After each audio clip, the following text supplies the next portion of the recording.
Mon séminaire d'entreprise? Claire, ma femme, a préféré y emmener son patron. Arrivé à l'hôtel de luxe des Alpes françaises, un panier garni l'attendait. La carte disait «Bienvenue à l'épouse du nouvel actionnaire majoritaire». Mon nom y étant inscrit. Elle ignorait que j'étais propriétaire de son entreprise depuis des mois. Je m'appelle Nathan Blackwood, 47 ans, marié à Claire depuis 14 ans. J'ai longtemps cru bâtir notre vie ensemble. Son ambition chez Techfront Solutions était admirable. Je soutenais ses soirées tardives, ses voyages, ses sacrifices. Je n'avais pas vu qu'elle avait cessé de grimper avec moi pour grimper sur moi. Le souvenir de nos débuts, de nos rêves partagés, me tordait le cœur. Je pensais que nous étions une équipe. Le séminaire, du jeudi au dimanche dans un hôtel de luxe des Alpes françaises, voyait Claire faire ses bagages le mercredi soir. Je l'observais, le cœur serré, plier des vêtements que je ne reconnaissais pas. Des pièces élégantes, au tissu soyeux, jamais vues à la maison. Le silence de la pièce en disait long. Nouvelle garde-robe? Ai-je demandé, mon amertume à peine voilée. Investissement professionnel, a-t-elle répliqué d'un ton froid, le regard rivé sur une chemise en soie. Les premières impressions comptent, Nathan. Tu sais bien. Elle faisait ses bagages pour Victor Rhodes, le PDG aux cheveux argentés, dont la réputation de flouer les frontières professionnelles était bien établie. Je l'avais rencontré 2 fois. Chaque fois, sa main s'attardait sur le dos de Claire, son rire trop prompt à ses blagues, et ses yeux bleus perçants l'avaient balayé d'un regard de possession. Un pressentiment glacé m'avait alors traversé. Le jeudi matin, elle m'a embrassé la joue en partant. Un geste automatique, sans chaleur. «Ne m'attends pas», a-t-elle lancé, ses talons claquant sur le parquet, s'éloignant à jamais. Je ne l'ai pas attendu. Dans mon bureau, j'ai ouvert le coffre-fort oublié de Claire, derrière des livres anciens. J'en ai extrait un dossier en cuir, lourd de mes intentions, des documents préparés depuis 6 mois. Tout avait commencé cette nuit où je l'avais entendu au téléphone dans le garage. Son rire léger et insouciant, sa voix un peu trop forte, il ne se doute de rien. Une décharge électrique m'avait glacé le sang. Elle avait raison, le séminaire n'était pas mon genre d'endroit. Mais la réunion des actionnaires, le lundi matin, c'était ma place. Mon cœur battait d'une étrange mélodie de douleur et de détermination. La première fois que j'ai su que quelque chose n'allait pas, ce n'étaient pas les soirées tardives ou les changements de mots de passe, mais le silence. Claire avait l'habitude de tout raconter, de décortiquer chaque interaction de bureau comme une partie d'échecs. Mais il y a 6 mois, cela s'est arrêté. Ces histoires sont devenues des résumés polis et vagues, comme des rapports trimestriels dépouillés de tout élément humain. Elle mentionnait des réunions, pas les gens, des projets, pas les problèmes. C'était comme la voir s'effacer lentement de notre vie commune. Le vide qu'elle laissait était assourdissant. Le changement a commencé avec l'arrivée de Victor Rhodes comme PDG. Charismatique, impitoyable, il portait le pouvoir comme un parfum capiteux. Je connaissais ce genre d'hommes, ceux qui confondaient autorité et permission, pensant que leur position leur donnait le droit de tout prendre. Claire a commencé à rentrer plus tard, ses explications plus élaborées, mais moins révélatrices. Un soir, elle m'annonça, en versant un vin rouge profond que je ne l'avais jamais vu boire, «Victor veut que je dirige l'initiative de transformation numérique. C'est une énorme opportunité.» Mon cœur s'était gonflé de fierté et j'avais sincèrement répondu «C'est génial. Qu'est-ce que cela implique?» Session stratégique, alignement des parties prenantes, gestion du changement? Le jargon d'entreprise s'écoulait de ses lèvres. Un mur de langage professionnel, impressionnant mais ne révélant rien. Une forteresse de mots vides. Beaucoup de soirées tardives en perspective, ajouta-t-elle. Elle s'était trompée sur ce point précis. J'ai commencé par remarquer les petites choses. Un nouveau parfum, cher, dont l'odeur florale et musquée imprégnait subtilement ses vêtements. Des frais de restaurant sur notre carte de crédit pour des établissements chics et branchés où nous n'allions jamais. Des photos Instagram du compte de Victor, où Claire apparaissait en arrière-plan de célébrations d'équipes inconnues, son sourire figé. Puis vint le téléphone. Elle avait toujours été décontractée avec, le laissant sur le comptoir, répondant aux appels en haut-parleur. Soudain, il était protégé par un mot de passe, toujours posé face contre terre. toujours à portée de main. Quand je lui en parlais, elle souriait d'un air patient, teinté de condescendance. Politique de sécurité de l'entreprise, Nathan. Nous traitons des informations sensibles. Il faut que tout le monde mette à jour ses protocoles, m'expliquait-elle. Plausible, professionnel, un mensonge complet dont je pouvais presque sentir le goût métallique. La vraie confirmation est venue il y a 3 mois. Rentré tôt d'une mission de conseil qui s'était terminée plus tôt que prévu, j'avais trouvé sa voiture au garage. Mais la maison semblait vide. Ce silence particulier qui signifie que personne ne vous attend. En montant me changer, j'avais entendu sa voix depuis notre chambre, basse et prudente. Non, il est chez un client jusqu'à 18 heures. Nous avons le temps, disait-elle. J'étais resté figé dans le couloir, le sang battant à mes tempes, et j'ai entendu « Je sais que c'est risqué ». Un rire doux, transperçant, suivi de « Mais c'est ça qui est excitant, n'est-ce pas ?» Le frisson de s'en tirer. J'avais reculé silencieusement, mon cœur une pierre dans ma poitrine. Je me suis enfermé dans mon bureau, y restant 20 minutes, tentant désespérément de me convaincre que j'avais mal compris, que mes oreilles m'avaient trahi. Mais non. Les mots résonnèrent dans ma tête, clairs et impitoyables, chaque syllabe une lame. Je savais ce que j'avais entendu. Cette nuit-là, j'ai commencé à monter mon dossier. Pas avec colère, mais avec une précision chirurgicale. La même froideur que j'appliquerais à un problème complexe chez Techfront Solutions, menaçant de détruire ce que j'avais bâti. J'ai contacté Patricia Shaw, une avocate redoutable pour la protection d'actifs. Je me suis plongé dans nos documents financiers que Claire signait depuis des années sans les lire, aveuglée par la confiance ou son propre agenda. Je retraçais le fil des fiducies et participations qu'elle avait validées. Vous préparez ça depuis un bon moment, m'avait dit Patricia, une lueur d'admiration dans les yeux. Je l'avais corrigé, d'une voix calme. Pas préparé, maître. Je me suis contenté de me tenir prêt. Cette distinction définissait ma stratégie, ma détermination froide, ne laissant aucune place à l'émotion. Tandis que Claire était à son séminaire d'entreprise dans les Alpes avec Victor, je siégeais dans le silence de mon bureau. Devant moi, les documents finaux reposaient, une pile ordonnée de feuilles qui scellaient son destin. Le crépuscule filtrait, éclairant le dossier que je tenais. Le bruit de la ville s'estompait, laissant place au calme de ma forteresse personnelle. Elle ignorait que, en 4 mois, j'avais discrètement acquis 62% des actions de l'entreprise, via des sociétés écrans et des transactions privées. Le conseil d'administration qu'elle pensait acquis à sa cause, je l'avais retourné. Pendant des semaines, je les avais rencontrés un par un, bâtissant un consensus inébranlable. Claire pensait gravir l'échelle de l'entreprise avec Victor. Elle ignorait que j'avais repositionné l'échelle entière à mon avantage. Le sol sous ses pieds était bien moins stable qu'elle ne l'imaginait.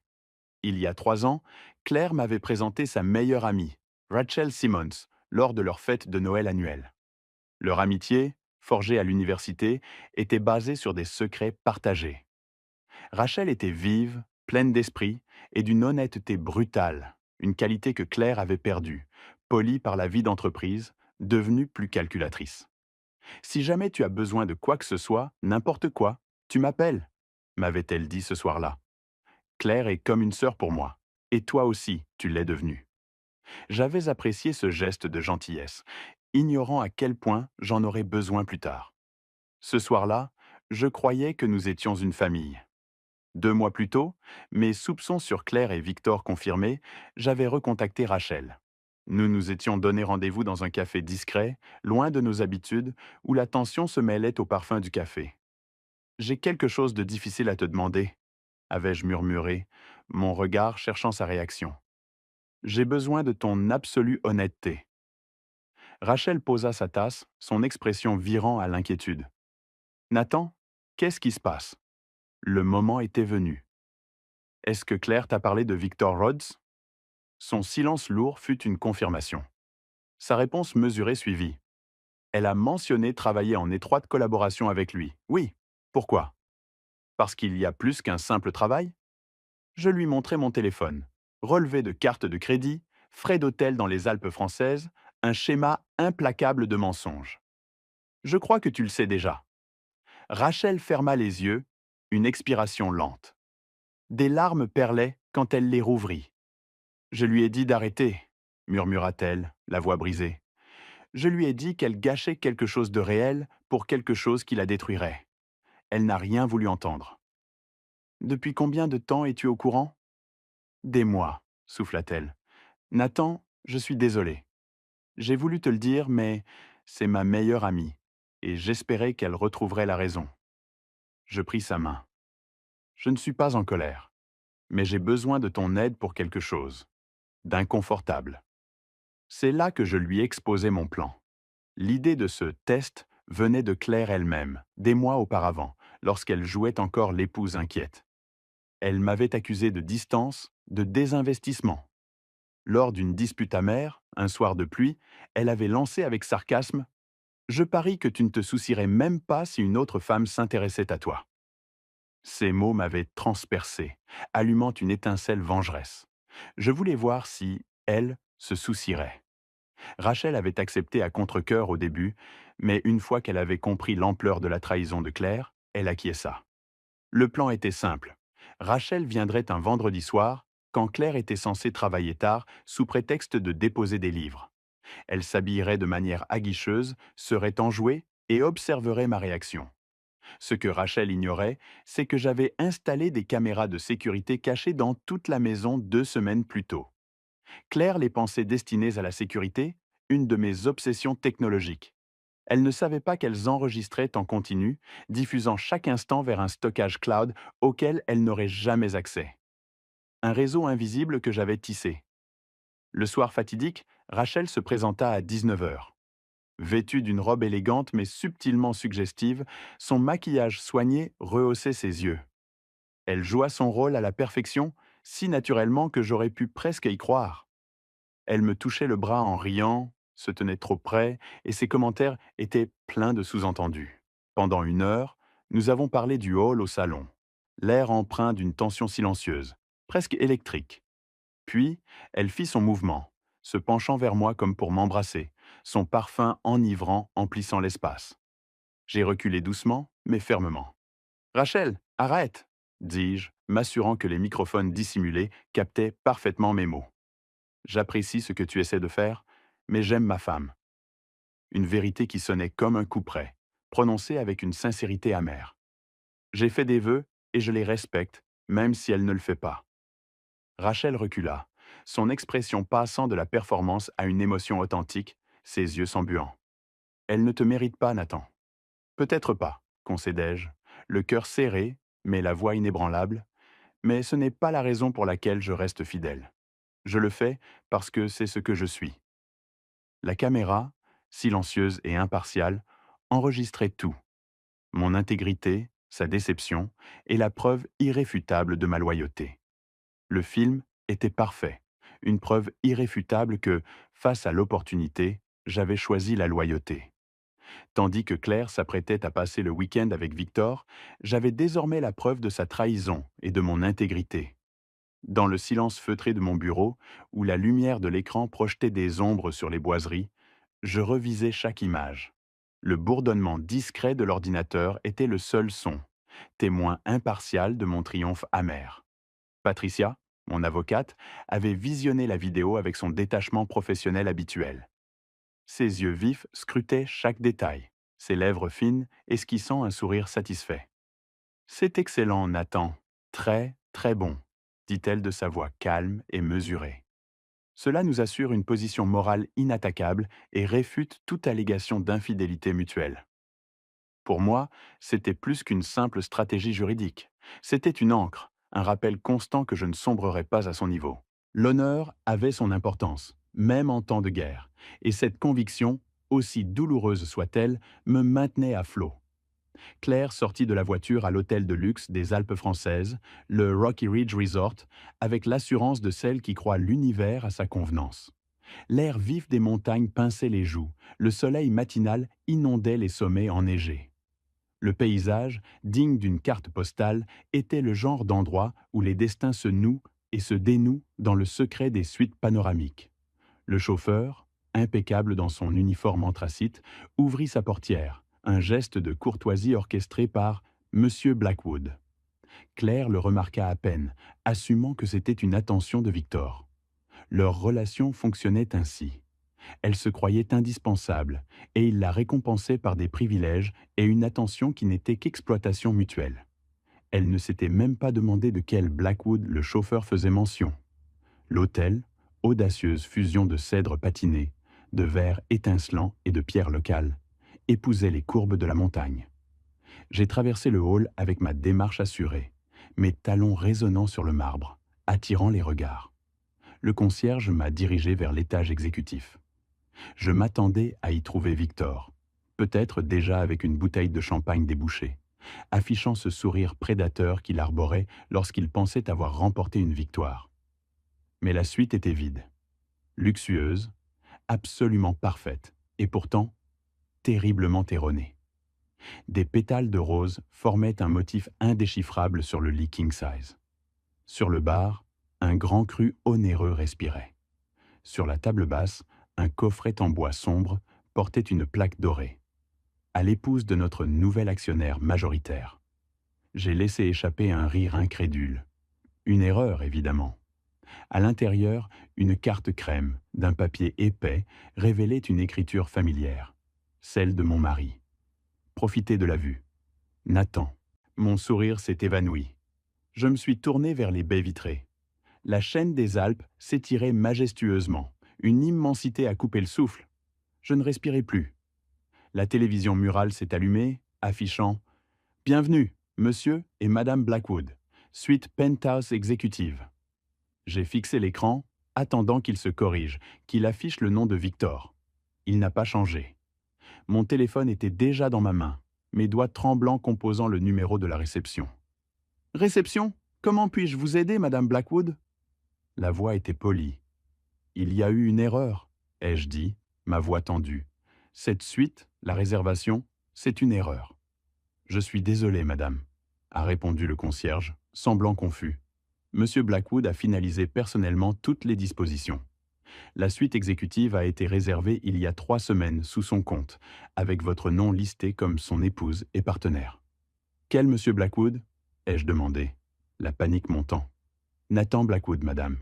Il a spécifié que chaque détail devait être parfait pour votre arrivée. » J'ai raccroché, ma main tremblante. La pièce a semblé rétrécir, le luxe écrasant. L'air est devenu lourd et oppressant. Dans le dressing, mes bagages étaient déjà défaits, mes vêtements suspendus avec une précision maniaque. Mais il y avait autre chose, une photographie encadrée. Nous y étions, Nathan et moi, à notre 5e anniversaire de mariage. Nos sourires étaient sincères alors.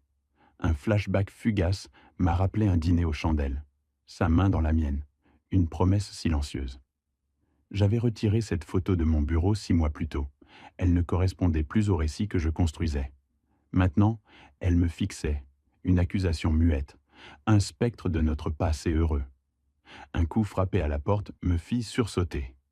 J'ouvris à Victor, un sourire trop large, une bouteille de champagne à la main. Un bagagiste attendait avec un chariot. « Alors, ma belle ?» demanda Victor, avançant avec assurance.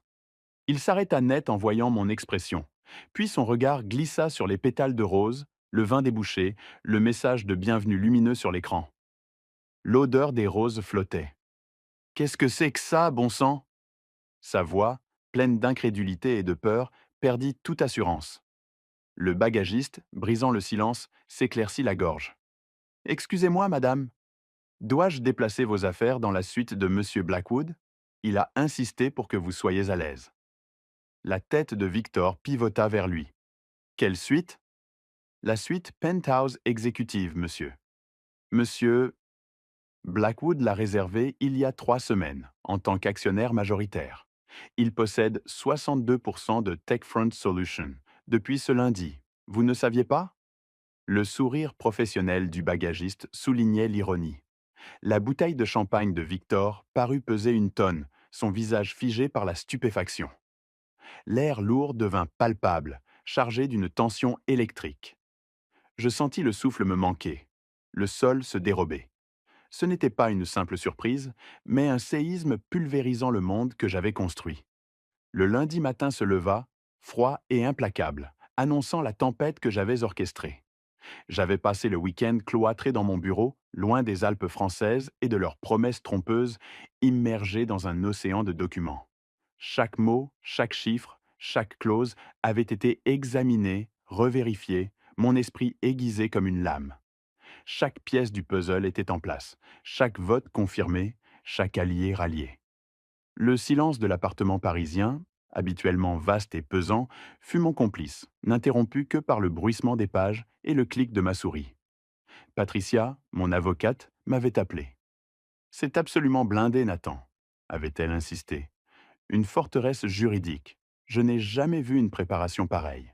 Ses paroles résonnaient comme une mélodie de victoire anticipée. Le conseil d'administration de Techfront Solutions occupait le 15e étage d'un immeuble flambant neuf, de verre et d'acier, cultivant l'apparence d'innovation et de transparence. Les baies vitrées offraient une vue imprenable sur Paris, baignée dans la lumière douce du matin. Mais mon regard était rivé sur les visages que j'allais affronter. J'étais arrivé 30 minutes en avance, en costume anthracite, celui que Claire avait qualifié d'ennuyeux professionnel. Cet ennui était ma meilleure arme, mon armure. Il dissimulait la tempête qui faisait rage en moi, la résolution inébranlable qui m'animait. L'ennui, la discrétion, c'était exactement ce dont j'avais besoin. 5 des 7 membres du conseil étaient déjà là à mon entrée, l'air chargé d'attente. Gregory Mills, le directeur financier, aux cheveux argentés et au regard perçant, s'est levé pour me serrer la main, son étreinte ferme. Nathan, ravi de vous rencontrer enfin. Son sourire trahissait une admiration pour mon coup de maître. Grégory, ai-je répondu calmement, merci d'avoir examiné les documents. Il a ri. Des documents? Vous nous avez envoyé une feuille de route, Nathan. 3 d'entre nous ont décortiqué votre analyse jusqu'à minuit. C'était éclairant. Les autres membres sont arrivés, chacun affichant curiosité, appréhension et un respect non dissimulé. Patricia Vance, mon avocate, en tailleur impeccable, m'a salué d'un discret hochement de tête, signe de complicité. Thomas Riggs, un vétéran de l'entreprise depuis sa fondation, l'incarnation de la loyauté et de la sagesse. Diane Foster, représentant la société de capital risque, son expression neutre, mais ses yeux vifs et analytiques. Kenneth Park, le directeur indépendant, toujours prudent, mesurant chaque mot. Et enfin, Victor Rhodes. Il est entré, l'épaule baissée, les traits tirés, l'air d'un homme déjà vaincu mais refusant l'évidence. Son regard balayait la pièce, cherchant un appui, une faille, mais ne trouvant que des visages fermés. Claire n'était pas là. J'avais officiellement demandé que sa présence ne soit pas requise, qu'elle s'interroge, qu'elle attende, qu'elle goûte à l'incertitude que j'avais si longtemps endurée. Victor prit place à l'extrémité de la longue table ovale, à la position du PDG. Il s'était habillé pour le pouvoir. Costume de créateur, cravate Hermès, toute la panoplie qu'il maîtrisait si bien. Mais son regard le trahissait. Une lassitude profonde, une ombre de panique, disait qu'il savait que le terrain s'était dérobé sous ses pieds. « Commençons », dit Victor, sa voix tentant de contrôler l'énergie lourde de la pièce, mais la légère inflexion trahissait sa nervosité. Je crois que Nathan Blackwood a demandé cette session extraordinaire, bien que je ne sois pas certain de la raison pour laquelle une réunion d'actionnaires requiert le temps du PDG un lundi matin. Il tentait de minimiser l'événement, de le dépeindre comme une simple formalité, mais son masque se fissurait. Actionnaire majoritaire, corrigea Thomas Riggs d'une voix calme mais ferme, coupant court à la tentative de Victor.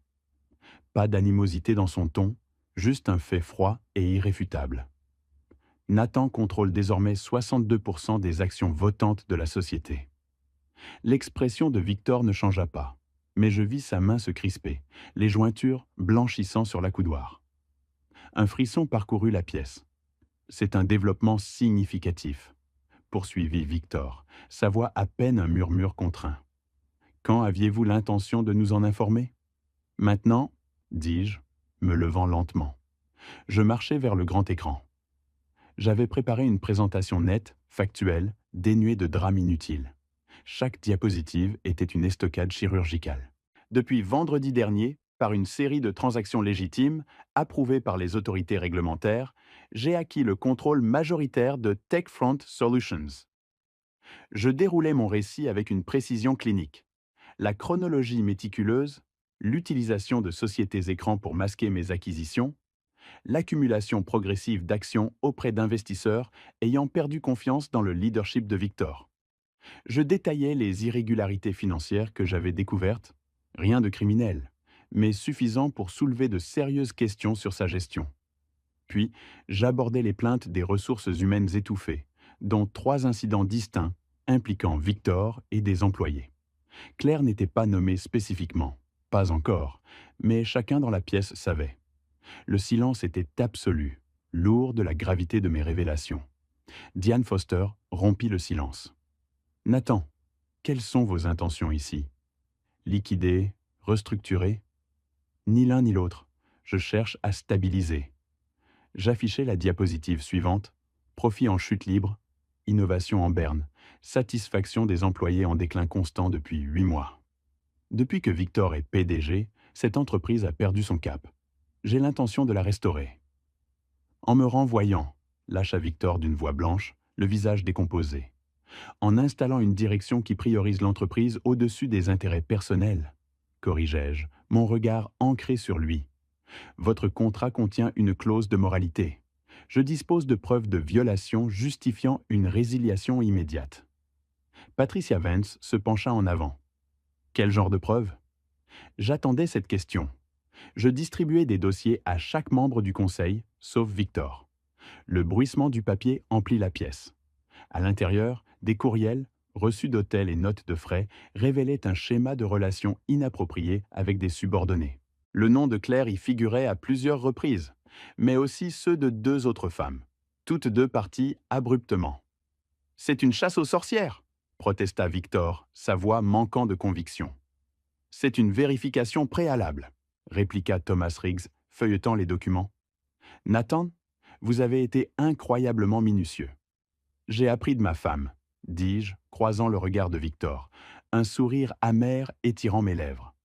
Un fugace souvenir de Claire, au début de notre mariage, me montrant avec fierté un dossier qu'elle avait monté, expliquant l'importance de chaque détail, de chaque preuve. L'ironie était une lame de glace. Elle m'a enseigné que les détails comptent, que la documentation est essentielle, que construire un dossier, c'est construire une vérité irréfutable. Le vote prit 15 minutes. 6 voix en faveur du renvoi de Victor en tant que PDG. Une abstention de Kenneth Park qui ne changeait rien à l'issue. Victor lui-même n'eut pas le droit de voter. Il se leva lentement, rajusta sa cravate, son visage une mosaïque de rage et de défaite. Ce n'est pas fini, Nathan. Sa voix, à peine audible, était pleine d'une promesse de vengeance. Si ça l'est, répondis-je, mon ton d'une finalité glaciale. La sécurité va vous escorter. Votre accès a été révoqué. Après le départ de Victor, accompagné par 2 hommes costauds et silencieux, la pièce expira collectivement. Une chape de plomb venait d'être levée. Le silence n'était plus tendu, mais libérateur. Puis, Gregory Mills posa la question que j'attendais. « Et Claire? Que faisons-nous de Claire ?»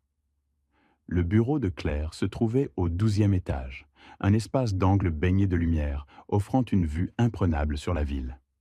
Elle s'était battue pour cette vue, la considérant comme un trophée de sa place durement acquise. Je me souvenais de nos célébrations, des dîners où elle rayonnait, me racontant ce que cela signifiait pour elle d'avoir sa voix et son pouvoir reconnu. Un souvenir amer, son sourire triomphant, les lumières de la ville scintillantes derrière elle, comme une couronne. Elle avait parlé de notre avenir avec une conviction inébranlable. Maintenant, elle était sur le point de perdre bien plus qu'une chaise. C'était son trône qu'on allait lui retirer. J'avais demandé à Patricia de s'occuper de la notification, mais je tenais à être présent, non par cruauté, mais parce que je voulais qu'elle saisisse l'étendue de mes découvertes et la finalité de mes décisions. C'était une question de dignité. Claire était à son bureau, absorbée à son ordinateur. L'odeur de son parfum flottait encore. Elle leva les yeux en nous voyant, Patricia et moi, et son expression passa de la concentration à une alarme grandissante, son visage pâlissant. « Nathan, qu'est-ce que tu fais ici ?» Sa voix, un peu trop forte, trahissait sa surprise. « Nous devons parler, dis-je, ma voix basse et ferme, en franchissant le seuil. Patricia referma la porte d'un clic sec, scellant notre intimité forcée. Le soleil dessinait des rectangles lumineux, mais une ombre plus profonde s'étendait sur la pièce. « Si c'est à propos du séminaire d'entreprise, je peux expliquer, » commença Claire, sa voix tremblante, les mains crispées sur le clavier. Je levai une main. Plus d'explications, Claire. Plus d'histoires qui n'expliquent rien. Je tirai une chaise, m'asseyant délibérément en face d'elle, créant une distance abyssale. Je suis ici en ma qualité d'actionnaire majoritaire de cette entreprise. Patricia est ici en tant que conseillère juridique. Claire pâlit. Ses yeux, habituellement vifs, s'emplirent de panique. Actionnaire majoritaire? De quoi parles-tu?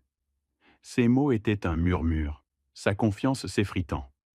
Patricia ouvrit sa mallette et en sortit des documents. À compter de vendredi soir, Nathan Blackwood a acquis 62% des parts votantes de Takefront Solutions. Ce matin, le conseil d'administration a voté le renvoi de Victor Rhodes en tant que PDG. Vous êtes placé en congé administratif immédiat, en attendant une enquête sur des violations de la politique de l'entreprise. Une enquête? La voix de Claire monta d'un cran, son regard fiévreux vers moi. Pourquoi faire? Relations personnelles non divulguées avec des cadres supérieurs, répondit Patricia d'une voix clinique. Spécifiquement avec Victor Rhodes, la politique de l'entreprise exige la divulgation de toute relation intime créant des conflits d'intérêts. Vous l'avez signé il y a 3 ans. Claire me regarda. Je vis alors, pour la première fois depuis des mois, une peur et une détresse réelles sur son visage.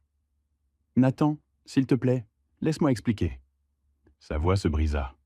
Il n'y a rien à expliquer, dis-je doucement, mon regard inébranlable. Je sais pour les chambres d'hôtel, les dîners, le séminaire d'entreprise auquel tu ne m'as pas invité. Je sais que Victor a réservé des suites communicantes pour vous.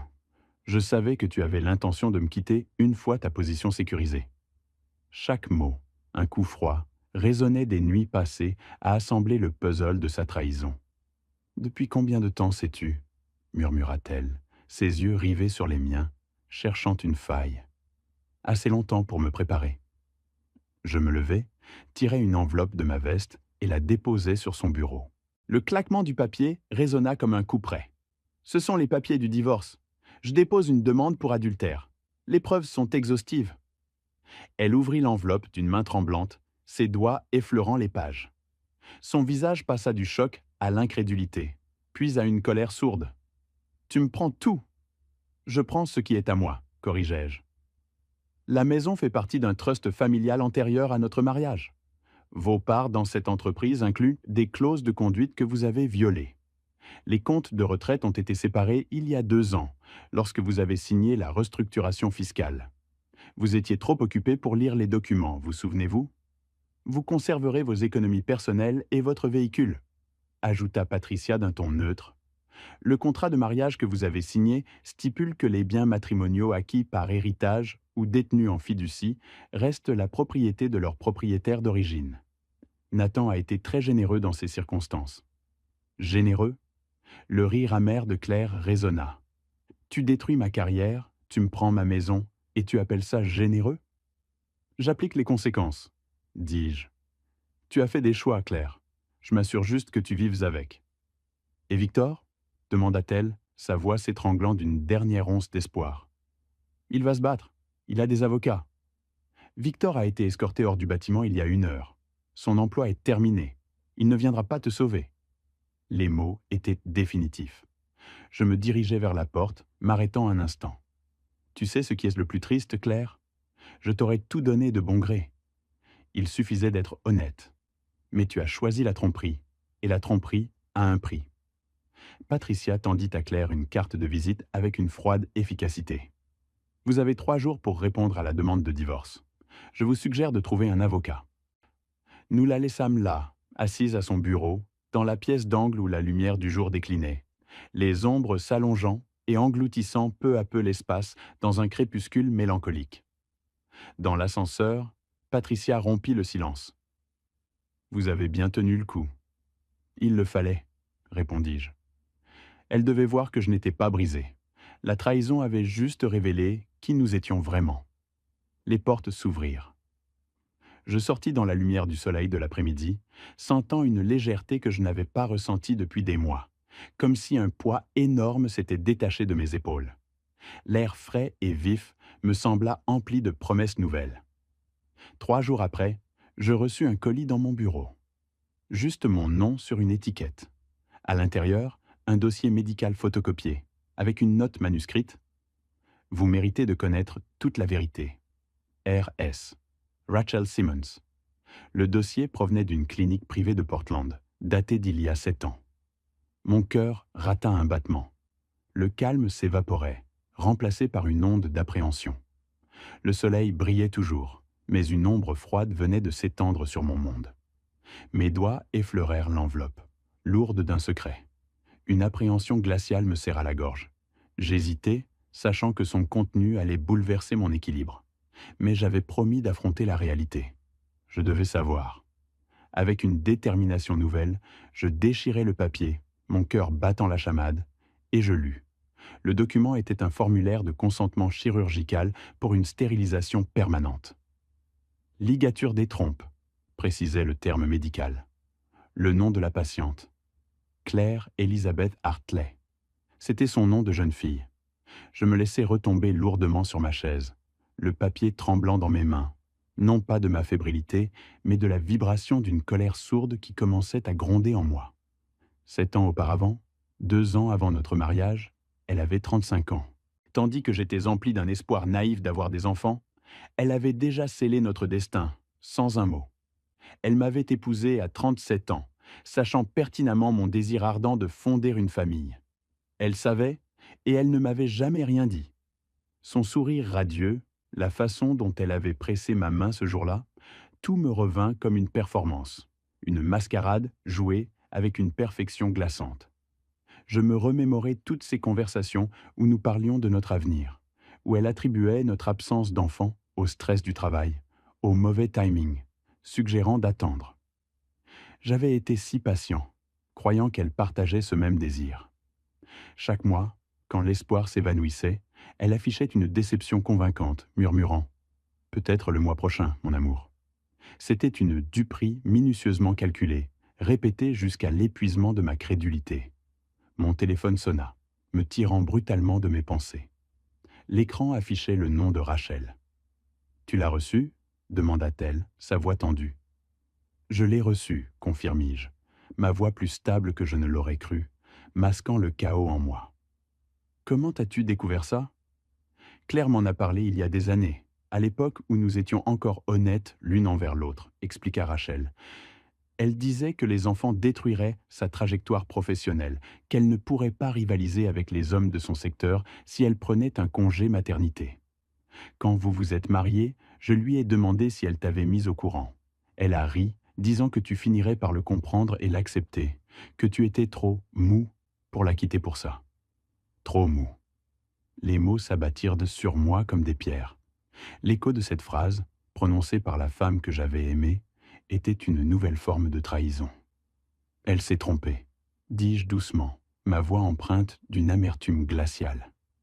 Je sais, répondit Rachel avec un soupir lourd. C'est pour ça que je t'ai envoyé ce dossier. Tu devais savoir que ce n'était pas la biologie qui te privait d'enfant.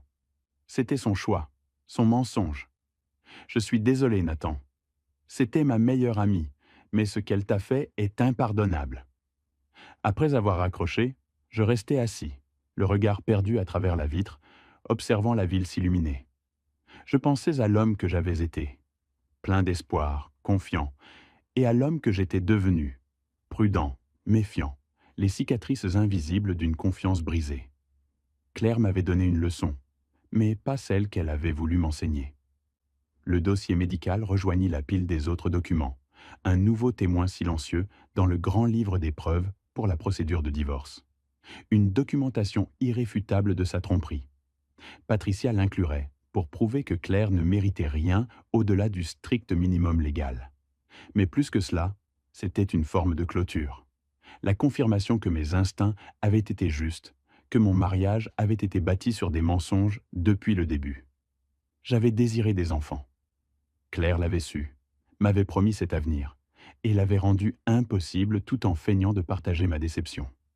Cette trahison-là me transperçait plus profondément encore que l'aventure avec Victor, car elle avait duré plus longtemps, elle avait été plus calculée, plus insidieuse. Ce soir-là, j'appelai mon avocate.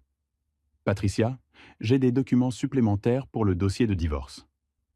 Quel genre de documents demanda-t-elle, sa voix professionnelle, mais teintée de curiosité. La preuve que Claire a subi une stérilisation avant notre mariage et ne me l'a jamais révélée. J'ai les dossiers médicaux. Un silence lourd de sens s'installa. Patricia reprit, sa voix plus grave. Nathan, c'est très significatif. Cela peut relever de l'induction frauduleuse au mariage dans certaines juridictions.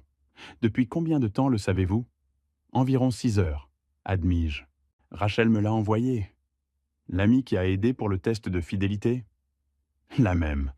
Elle coupe complètement les ponts avec Claire. Bien, dit Patricia, un sourire froid perceptible dans sa voix. Nous allons ajouter cela au dossier. Combiné à tout le reste, cela brosse un tableau de tromperie soutenu et prémédité. Elle adoucit le ton. Comment vous en sortez-vous, Nathan? Je vais bien, répondis-je. Chaque nouvelle vérité rendait le chemin plus facile, la décision plus juste. C'est une réaction saine, en fait, observa Patricia. Certains hommes dans votre position s'effondreraient. Je ne suis pas certains hommes, rétorquai-je. Je suis juste quelqu'un qui en a assez d'être menti. En moins d'une semaine, la presse économique s'empara de l'histoire. Les gros titres annonçaient un remaniement à la tête de Techfront Solutions. L'article mentionnant le départ de Victor et la restructuration du conseil avec une neutralité prudente. Mais le monde de la tech est petit et les rumeurs voyagent vite. En 3 jours, des blind items apparurent sur les sites de potins spécialisés. Quel PDG récemment évincé a été licencié pour des relations inappropriées avec des subordonnés? Ou plus directement, un dirigeant de la Silicon Valley perd son poste après la révélation d'une liaison avec une VP mariée. Claire tenta de contrôler le récit en publiant un message LinkedIn sur de nouvelles opportunités et des chapitres passionnants à venir, les euphémismes habituels en cas de limogeage. Les commentaires furent d'abord bienveillants, mais quelqu'un fit fuiter les détails. Peu importait qui, R, H, conseil d'administration, ou Victor lui-même cherchant à partager le blâme, l'histoire était soudain étalée au grand jour, sans phare ni retenue. L'affaire, le séminaire d'entreprise, le mari actionnaire majoritaire ayant orchestré une prise de contrôle pour protéger ses intérêts. Une toile complexe de mensonges et trahisons se resserrait autour de Claire. Sa publication LinkedIn, censée masquer sa chute, attira une attention d'une toute autre nature. Les commentaires élogieux disparurent, remplacés par un silence assourdissant. Les demandes de connexion furent retirées. Ces contacts professionnels, si méticuleusement cultivés, se désagrégèrent à une vitesse alarmante, comme un château de cartes. Une atmosphère de désapprobation collective s'installa insidieusement. Le point de rupture fut atteint quand un blogueur d'affaires réputé publia une analyse détaillée intitulée « Quand les choix personnels détruisent la crédibilité professionnelle », une étude de cas. Aucun nom n'était nécessaire.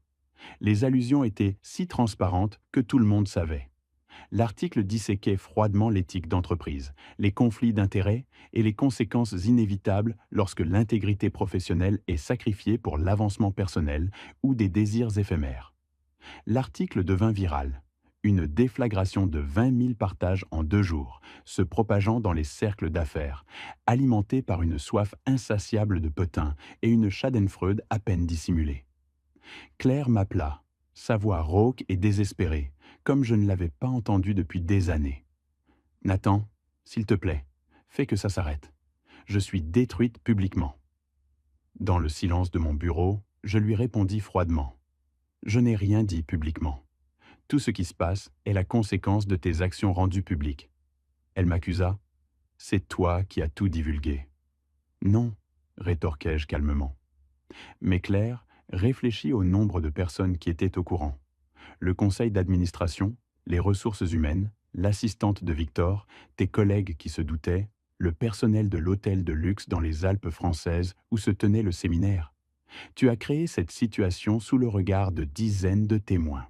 As-tu vraiment cru que cela resterait secret? Le silence de l'autre côté de la ligne fut lourd de regrets et de réalisations tardives. C'est à cela que ressemble la responsabilité, continuai-je. Ce n'est pas de la vengeance, ni de la cruauté. C'est juste le résultat naturel de tes choix, connu des personnes qu'ils affectent. Un sanglot étouffé me parvint. J'ai tout perdu, murmura-t-elle, une défaite totale dans la voix. Non, corrigeai-je sans pitié. Tu as perdu les choses que tu tenais pour acquises. Ta réputation, ta position, notre mariage. Tout cela était bâti sur la confiance et la compétence. Quand tu as détruit l'une et compromis l'autre, voilà ce qu'il en reste. Sans un mot de plus, elle raccrocha. 2 jours plus tard, un chasseur de tête que je connaissais me contacta. J'ai entendu parler de votre situation. Si vous cherchez des opportunités de conseil, plusieurs cabinets sont intéressés par votre expertise. Votre réputation dans l'industrie est solide. C'était là la différence fondamentale entre nous. L'identité professionnelle de Claire avait été construite sur la perception et la politique de bureau. La mienne, en revanche, était ancrée dans des compétences réelles, une intégrité éprouvée et des résultats concrets. Lorsque les fondations furent ébranlées, les siennes s'effondrèrent, tandis que les miennes restèrent fermes, inébranlables. La semaine suivante, Thomas Brennan, un jeune cadre que j'avais mentoré et désormais vice-président chez un concurrent, me contacta. « Nathan, j'ai appris ce qui s'est passé. Beaucoup d'entre nous dans l'industrie respectent la façon dont vous avez géré la situation, avec professionnalisme et dignité. » Son appel fut un baume. « Merci Thomas. Cela signifie plus que vous ne l'imaginez. » Il ajouta. « Nous recherchons quelqu'un pour diriger notre division des initiatives stratégiques. Je sais que vous avez TechFront Solutions à gérer, mais si des discussions vous intéressent à l'avenir, la porte est ouverte. » Les opportunités s'ouvraient pour moi, tandis qu'elles se fermaient pour Claire. Non pas parce que j'avais orchestré les choses ainsi, mais parce que l'industrie valorisait ce que je représentais. La compétence, l'éthique, la capacité à mener les projets à terme. Ces mêmes traits que Claire avait autrefois qualifiés d'ennuyeux devenaient désormais le socle de mon nouveau chapitre. La justice, j'étais en train de l'apprendre, n'était pas toujours bruyante ou dramatique. Parfois, c'était juste l'accumulation silencieuse des conséquences, le résultat naturel de la vérité qui éclate au grand jour. L'audience de divorce eut lieu un jeudi matin, de fin octobre, 18 semaines après que j'eus découvert l'ampleur de la tromperie de Claire. Nous étions dans un tribunal du centre-ville, une pièce austère et imposante où le soleil du matin peinait à percer. Claire arriva avec son avocat, Brad Stevens, un jeune homme visiblement nerveux qui avait accepté l'affaire après le refus de 3 autres confrères, confronté aux preuves irréfutables méticuleusement compilées par Patricia. Assise à mes côtés, Patricia affichait une préparation et une détermination sans faille. Nous savions que l'issue était prédéterminée. Claire n'avait aucun levier, aucun fait pour éveiller la moindre sympathie. La juge, Margaret Thornhill, dont la réputation de rigueur n'était plus à faire, examina les documents. Son expression neutre cachait une attention redoutable. Le silence était absolu. Elle leva les yeux. « Maître Stevens, j'ai examiné la requête de votre cliente concernant la révision du règlement. Quel motif justifie une modification ?» Brad se leva, visiblement mal à l'aise. « Votre honneur, Madame Blackwood soutient que la répartition des actifs est inéquitable, compte tenu de ses contributions au foyer. » La juge Thornhill arqua un sourcil. « Contribution ? Monsieur Blackwood a géré les finances, payé le prêt immobilier via une fiducie prénuptiale. Et des preuves documentées montrent que Madame Blackwood a utilisé des fonds conjugaux pour une liaison. Quelle contribution spécifique évoquez-vous » Brad balbutia. « Un soutien émotionnel, votre honneur. Un partenariat. » Le mot sonnait creux.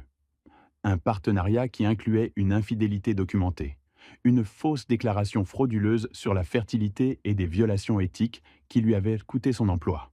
La voix sèche de la juge résonna. Elle se tourna vers Patricia. « Mademoiselle Shaw, avez-vous quelque chose à ajouter ?» Patricia se leva avec aisance, son tailleur impeccable contrastant avec la maladresse de Brad. Elle me lança un bref regard de soutien. « Votre honneur, je souligne la générosité exceptionnelle de M. Blackwood. Madame Blackwood conserve son épargne personnelle, son véhicule, et est libérée de toute dette. L'accord prénuptial est appliqué à la lettre. » Ces mots, d'une assurance professionnelle, bâtissaient un mur infranchissable face aux tentatives de Claire. La juge Thornhill acquiesça lentement, puis releva les yeux, son expression implacable. « Le règlement est confirmé tel que proposé. Madame Blackwood, vous êtes entrée dans ce mariage sous de faux prétextes et avez violé vos vœux de manière flagrante. Monsieur Blackwood avait tous les motifs pour un divorce pour faute et a choisi de faire preuve de clémence dans les termes qu'il a acceptés. Je vous suggère d'accepter cette clémence. » Le visage de Claire devint livide. Elle murmura à Brad, ses mains tremblantes, mais l'avocat, le visage décomposé, secoua la tête, impuissant. Il n'y avait plus rien à faire. « Le divorce est prononcé », déclara la juge Thornhill, apposant sa signature avec une rapidité déconcertante. Le son du papier froissé était le chant du signe de mon mariage. Cette cour est ajournée. Le brouhaha reprit timidement, tandis que la salle se vidait. Je restai un instant, inerte, observant la salle se vider. Patricia s'était déjà avancée pour déposer les documents finaux, me laissant seul. Dehors, sur les marches du palais de justice, le vent frais de l'automne fouettait mon visage. Le soleil, pâle et hésitant, peinait à percer une brume persistante. C'était la première fois depuis des mois que nous nous retrouvions seuls, Claire et moi. Des siècles semblaient s'être écoulés depuis notre dernière rencontre sans témoin. « Nathan, attends !» dit Claire. Sa voix était plus fine, à peine audible, dénuée de l'assurance mordante qui la caractérisait autrefois. Je me retournai. Elle avait maigri, ses pommettes ressortaient, et son regard était éteint. Son tailleur, manifestement coûteux, tombait mal, comme si elle l'avait acheté pour le corps d'une autre. La confiance inébranlable qui la définissait avait disparu, laissant une silhouette plus petite, plus triste, presque fantomatique. C'était une Claire que je ne reconnaissais pas, et pourtant, étrangement familière dans sa vulnérabilité. « Qu'est-ce que tu veux, Claire ?» Ma voix était plate, sans émotion, un bouclier contre toute tentative d'intrusion. Je voulais juste dire que je suis désolé. Pour tout. Je sais que ça ne change rien, mais j'ai besoin que tu saches que je suis désolé. » Ces mots s'étranglèrent dans sa gorge, un aveu de faiblesse impensable autrefois. Je scrutais son visage, cherchant la moindre trace de manipulation, le moindre calcul. J'avais passé trop de temps à décrypter ses mensonges.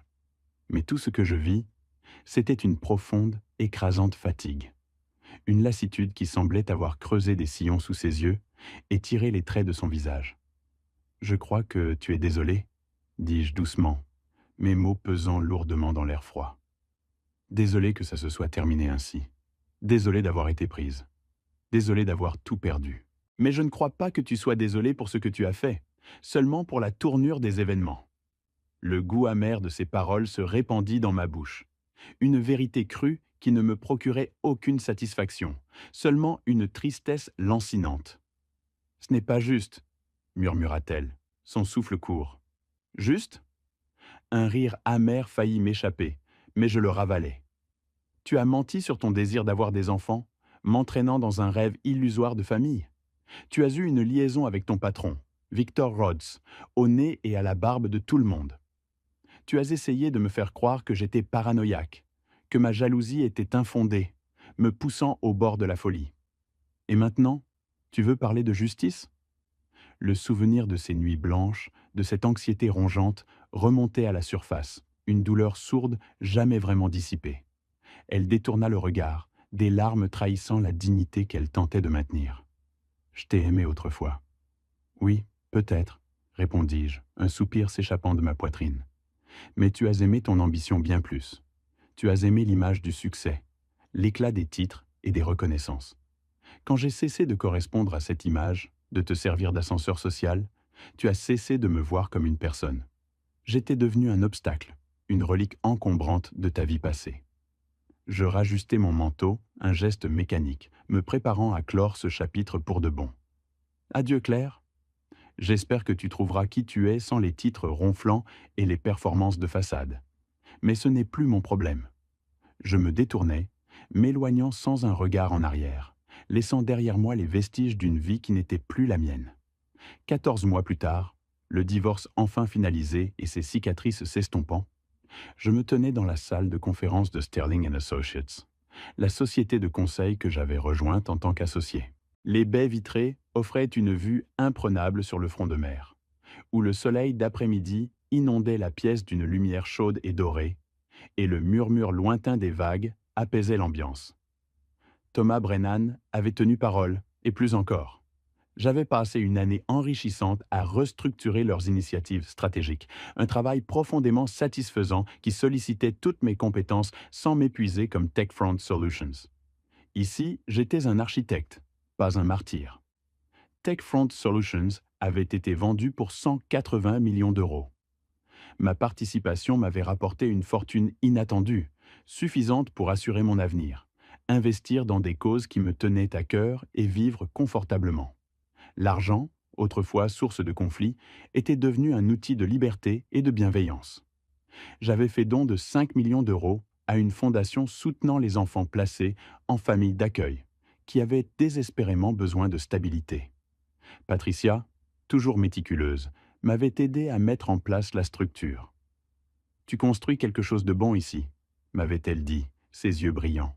« C'est comme ça qu'on sait qu'on a guéri, quand on peut penser au-delà de soi-même. » Ces mots avaient résonné en moi, confirmant que le chemin n'avait pas été vain. Rachel m'avait appelé la semaine dernière pour me dire que Claire travaillait comme analyste contractuelle à Denver. Un salaire décent, mais sans le prestige qu'elle avait tant convoité, loin des séminaires luxueux. « Elle demande de tes nouvelles parfois ?» avait dit Rachel avec prudence. « Et tu lui dis quoi ?»« Que je vais bien, » avais-je répondu. « Que j'ai tourné la page. » Un silence s'installa. « As-tu vraiment tourné la page ?» demanda-t-elle, avec amicale curiosité. « J'y arrive, » avais-je admis, un demi-sourire. Certains jours sont plus faciles que d'autres. Je ne regrettais pas Claire, ne la voulais pas de retour, ne rejouais plus les scènes passées. Mais j'étais désormais méfiant, prudent avec la confiance, plus lent à croire en la permanence des choses. Une cicatrice invisible, mais profonde, m'avait appris une leçon brutale. Mon téléphone vibra, me tirant de mes pensées. C'était Patricia. « Déjeuner la semaine prochaine. Je veux te présenter quelqu'un, une amie de la fac de droit. Brillante, amusante, récemment divorcée elle aussi. Pas de pression, mais je pense que vous pourriez apprécier la conversation. » Un sourire léger étira mes lèvres. Je tapais. « Peut-être, laisse-moi y réfléchir. » C'était un signe de progrès. 1 an auparavant, j'aurais refusé net. Désormais, j'étais prêt à envisager les possibilités, même sans m'y engager pleinement. Je regardais à nouveau le port, observant un cargo manœuvrer vers le large. C'était ce que je faisais, naviguer prudemment loin de ce qui avait failli me couler. Et pour l'instant, c'était amplement suffisant. L'homme insouciant et confiant que j'étais avait disparu.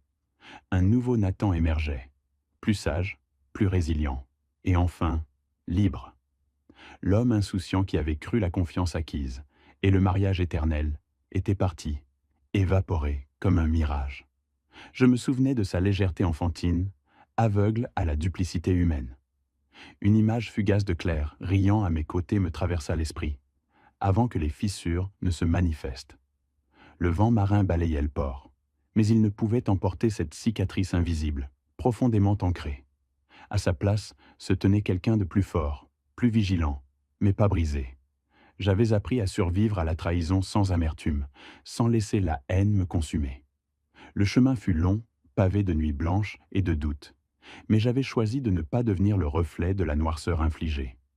La pensée stratégique n'était pas l'opposé de l'émotion, et la vengeance la plus puissante résidait simplement dans l'art de bien vivre.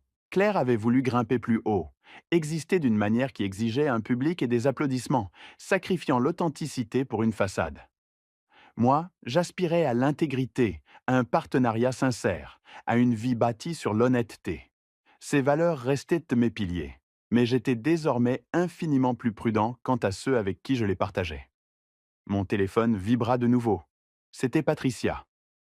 Un message court, direct, teinté de son humour. Je prends ton silence pour un oui. Mercredi midi. Tu vas l'aimer, Nathan. Elle est vraie. Pas de chichi, pas de jeu. Juste une personne authentique. Je fixais le message un long moment, mon pouce suspendu. Une hésitation, puis une détermination silencieuse m'envahit. Le cargo achevait lentement sa manœuvre, s'éloignant vers l'horizon. C'était ma propre navigation, pensais-je.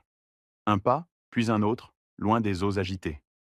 Je tapais ma réponse, simple et décisive. Mercredi, ça me va. Envoie-moi les détails.